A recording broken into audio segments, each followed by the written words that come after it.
और प्रदेश के ऊर्जा मंत्री ए.के. शर्मा से बिजली विभाग के कर्मचारियों की बातचीत बेनतीजा रहने के बाद संघर्ष समिति से जुड़े विद्युत कर्मचारी कल रात से 72 घंटे की हड़ताल पर चले गए हैं। बिजली व्यवस्था को सुचारू रूप से चलाने के लिए सरकार और पावर कॉर्पोरेशन प्रबंधन भी एक्शन मोड में आ गया है।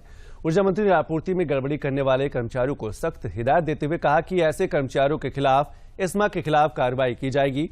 सरकारी संपत्तियों को नुकसान पहुंचाने वाले कर्मचारियों के खिलाफ रासुका के तहत कार्रवाई की जाएगी। संविदा कर्मी और आउटसोर्सिंग कर्मी अगर हड़ताल पर जाएंगे तो उनकी सेवाएं समाप्त कर दी जाएंगी। एनटीपीसी जैसे निजी उपक्रमों से तकनीकी सहयोग निर्बाध बिजली देने के लिए लिया जाएगा। वहीं संबंधित बिजली विभाग में काम करने वाले ठेकेदार और कर्मचारियों को भी जिम्मेदारी आवंटित की जा रही है।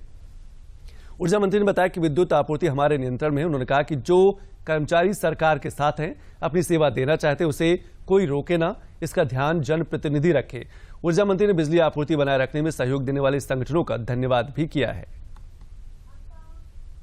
कुछ विद्युत कर्मियों ने ही जाकर के तार और हमारे फीडर्स को नुकसान पहुंचाया है। गन्ने का डंठा फेंक करके और पूरी लाइन बर्स्ट करने की कोशिश की गई है। मैंने उस फोटो वीडियो को हमने ट्वीट भी किया है।